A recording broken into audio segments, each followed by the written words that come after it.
सारंग ॻाल्हि ॿुधी अथई? कहिड़ी सुंहराणी? मासी नूरी पंहिंजे कीअ ते तमामु घणो पछतायो आहे। इहो त दुनिया जो दस्तूर रहियो आहे त लॻीअ खां पोइ कल्ह पवंदी आहे। निभागी अजायो ख्वार ख़राब थी सारंग। सुखा मूं त इहो बि ॿुधो आहे त हू माफ़ी वठण लाइ बि ईंदी। अहिड़ी धुतुण माई खे माफ़ त न करणु घुर्जे। सुंहराणी मां तुंहिंजी हिन ॻाल्हि सां मुतफ़िक़ न आहियां। छो तूं मुंहिंजी ॻाल्हि सां मुतफ़िक़ न आहीं सारंग? पहिरीं ॻाल्हि इहा त जेकॾहिं को पंहिंजे घर ते लंघी अचे ऐं हुनखे पंहिंजी ग़लती जो अहसास बि थिए त हुनखे ज़रूरु माफ़ करणु घुर्जे। सारंग के ग़लतियूं अहिड़ियूं हूंदियूं आहिनि जेके माफ़ करे सघजनि थियूं ऐं के ग़लतियूं वरी अहिड़ियूं हूंदियूं आहिनि जेके माफ़ नथियूं करे सघजनि। भले कुझु बि हुजे, पर जेकॾहिं वेछा विसाइण वारी सोच सां सोचींदासीं त ग़लती कहिड़ी बि हुजे माफ़ करे सघिजे थी। सारंग हुन माईअ त हद करे छॾी हुई। केॾो न ग़लति कमु करण जे लाइ सभु लीका लताड़े वई। सुंहराणी जेकॾहिं मुंहिंजे मशवरे ते हलणु चाहियो था त मुंहिंजे ख़्याल में घर हली आयल खे माफ़ करणु घुर्जे। सारंग इहा त अदा भूरे जी मर्ज़ी आहे, चाहे त माफ़ करे चाहे त न करे। भूरो बि त मूंसां ई मशवरो कंदो। तो त पंहिंजो इरादो ॿुधाए छॾियो न सारंग। सुंहराणी मां त चवंदुसि त माफ़ करण बि हिकु बहादुरी आहे ऐं बदिले वठण वारे खे त मां बुज़दिल सम्झंदुसि। ठीकु आहे जेका तुंहिंजी सोच, पर आऊं चवां थी अॼु खाइण में छा ठाहियां?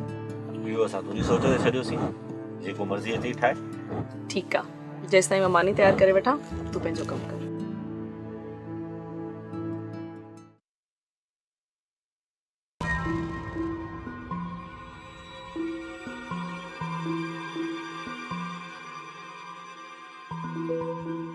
ऐ जुड़िया इतो बेच त तो जी ख़बर तो गिना उबेच।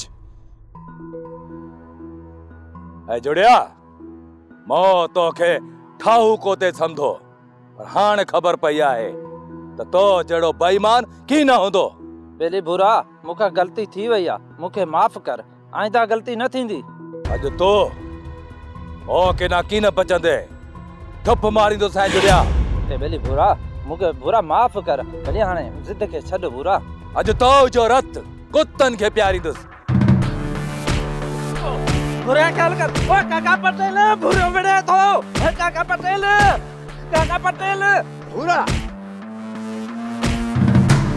पाटी भूरा परे पासे न भागो है हवो।